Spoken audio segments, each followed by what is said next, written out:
Hello, welcome to another vlog. Today I'm at Parys Mountain on Anglesey.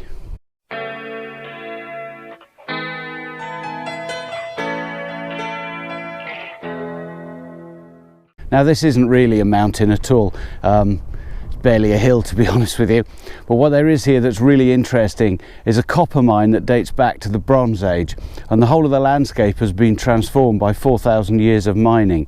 So I'm going to walk up, show you how the landscape looks, and I'm pretty sure we'll get some good photographs today because we've got some really nice early morning light. The colours of this landscape are absolutely spectacular. It's all reds, browns, oranges. Really interesting stuff, and it stretches on for acre after acre.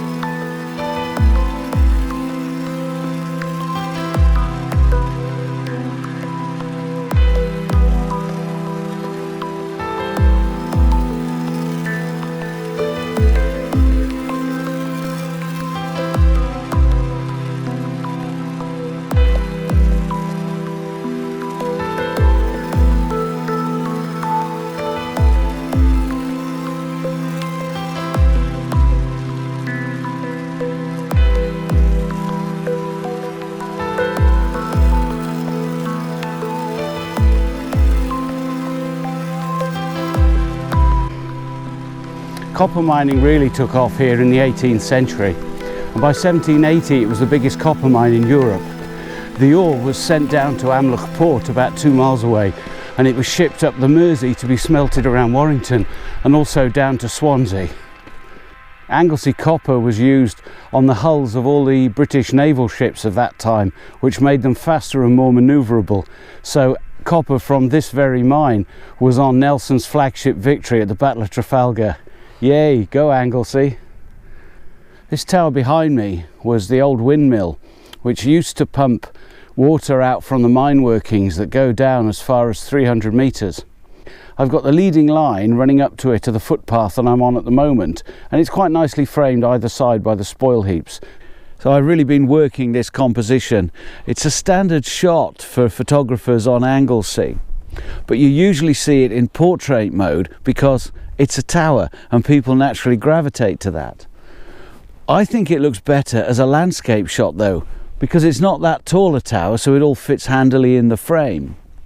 But what I really like is the leading line of the footpath and these spoil heaps on either side. There's loads of really interesting colour and texture in those heaps, and they frame it up really nicely. So I think it works better like this. As for my settings, well, it's a pretty easy shot technically, although the sky is quite bright compared to the foreground, so I'm going to use a 2-stop bracket, but at ISO 100 f9 I'm getting about 100th of a second. The light I mentioned earlier has gone. As you can see at the moment it's pretty cloudy. There's a little bit of blue, but what I was hoping for, the sun is over there, and the low light was giving me some fabulous side light on it. I think I might stick around and see if it does brighten up a little bit before I go off in search of another composition.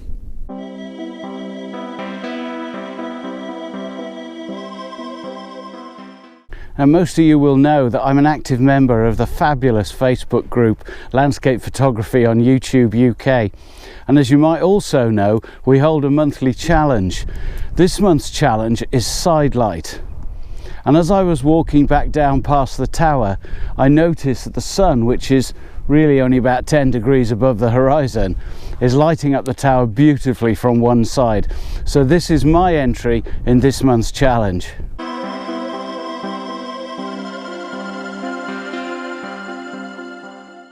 You can see all the other entries on the playlist on the link that I'll put in the description below.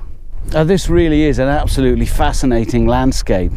Because of the extent of the pollution, next to nothing can grow here. So all of these spoil heaps and all the huge different range of colours, they look absolutely fabulous. But it's really difficult for photography. If I try and take a wide vista of it, it's just not going to do it justice. It might be better if I had a spectacular sunset, but I haven't. So what I think I'm going to do is take a stroll down through all of these heaps, and there's also a big pit with a lake in it at the bottom, and see if I can get some more detailed shots. Well, I'm a huge fan of texture and colour in landscape photography, and a place like this is absolutely fabulous.